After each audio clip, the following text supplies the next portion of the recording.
Philippines sa South Korea, mas maganda naman talaga ang buhay roon kasi nga mas developed. Pero kung ako ang pagpipiliin, mas pipiliin ko pa rin po ang Pilipinas.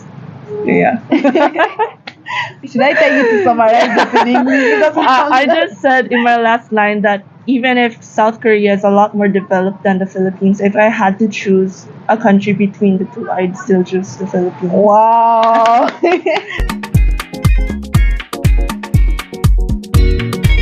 Hello guys, welcome back to my YouTube channel. It's your girl Irene. Please, if you haven't subscribed to my YouTube channel, kindly subscribe. So guys, I have Esther here with me. Esther, you're welcome back to my YouTube channel. Hi everyone.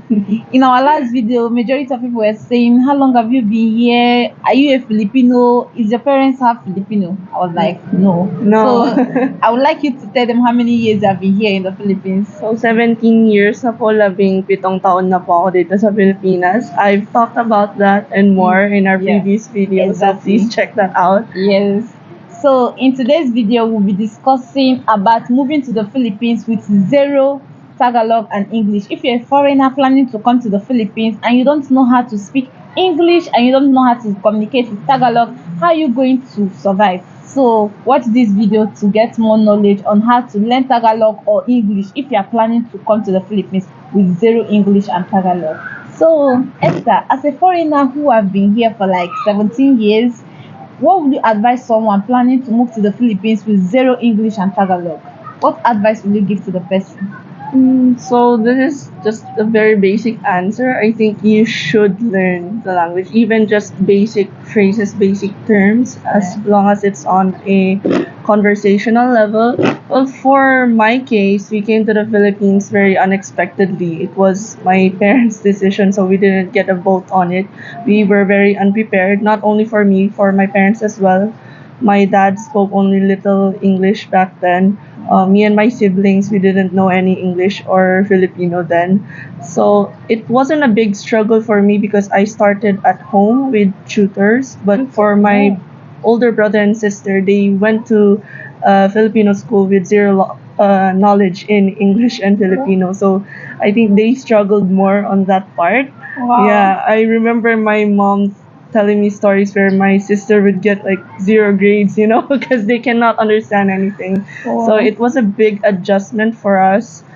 But if I have to give an advice, if there's any advice that I would give, it's really to take your time and make an effort to learn even the basics.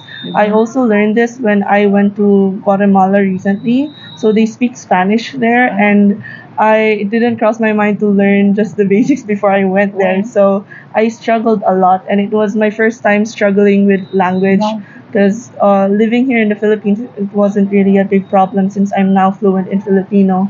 But while I was there, it was really a big struggle. I was just bringing my phone everywhere with Google Translate, but there was still that language barrier. So if you're planning to come to the Philippines, most probably it's not going to be happening very impulsively. You're going to take time to plan everything out. So include in your planning learning basic English or Filipino skills. But if you want to focus on one of the two, it's probably best for you to focus on Filipino because it's Philippines. Filipino is their mother tongue.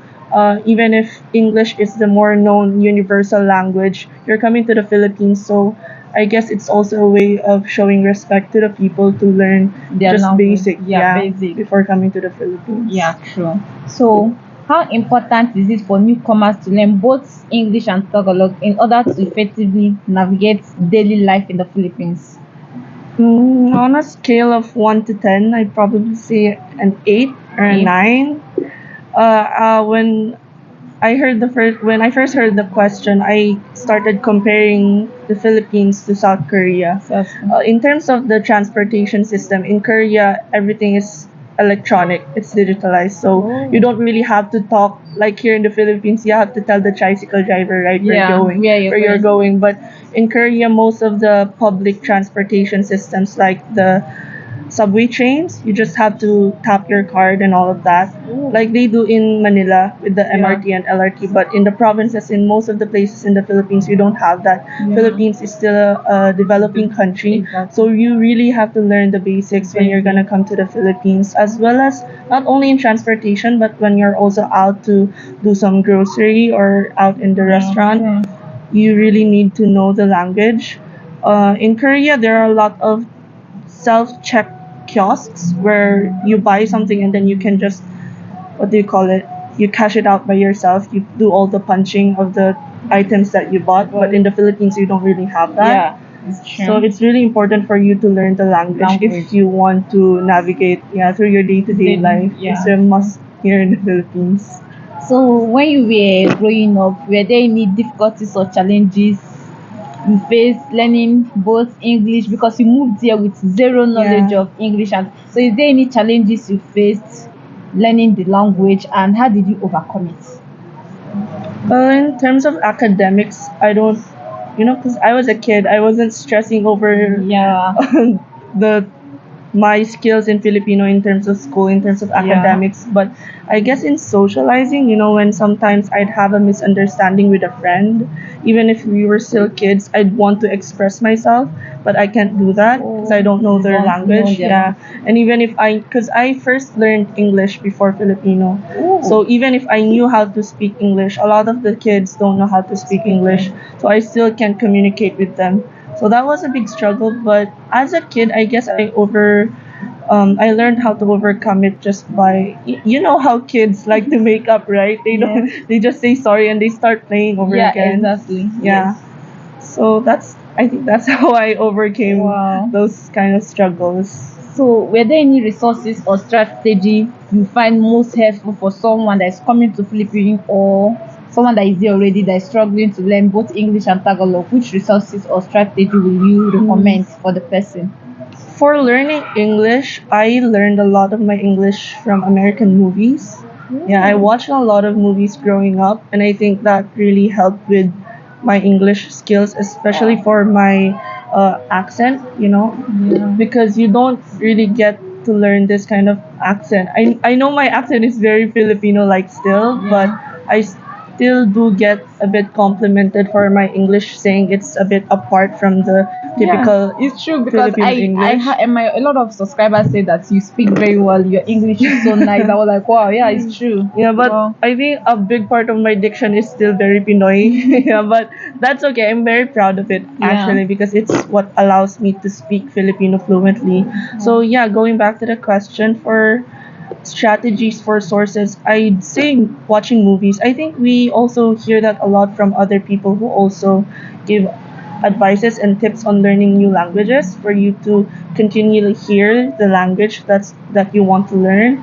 I also listen to a lot of English music, a lot of English songs.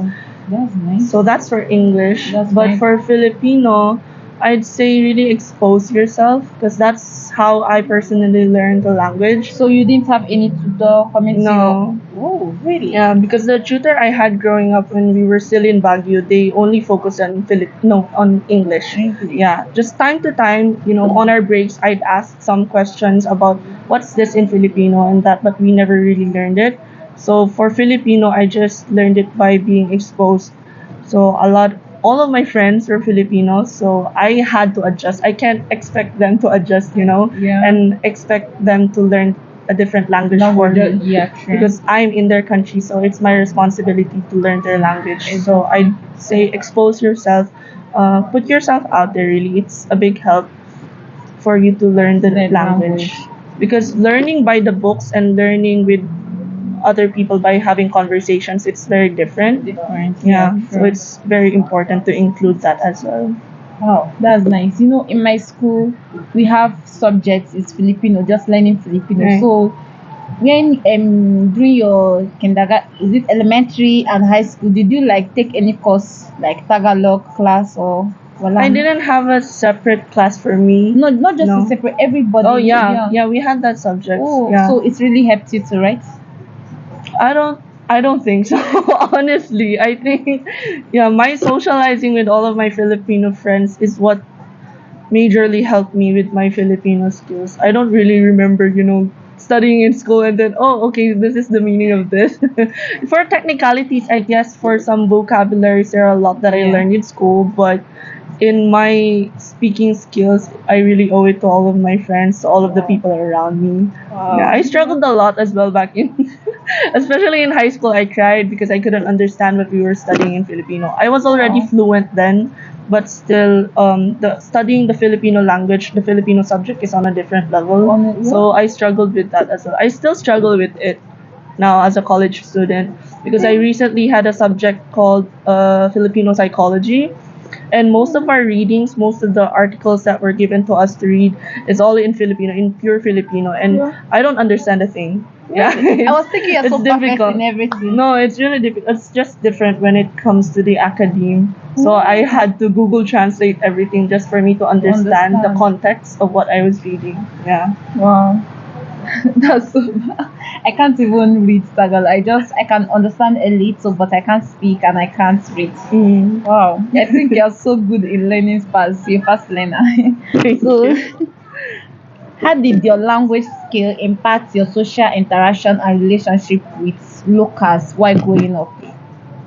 While growing up, I think being able to learn the Filipino language allowed me to express myself more. Like I mentioned earlier, it became a struggle for me not being able to express myself. But now that I'm more fluent, I can easily talk to my friends if there's not even a misunderstanding, if there's just Yeah. something I want to talk about with them, and vice versa as well. If they're telling me something in Filipino, at least I understand You it. I know the understand. context behind what they're saying, so Yeah. I get to understand. Yeah, true. So that's a big impact. Wow.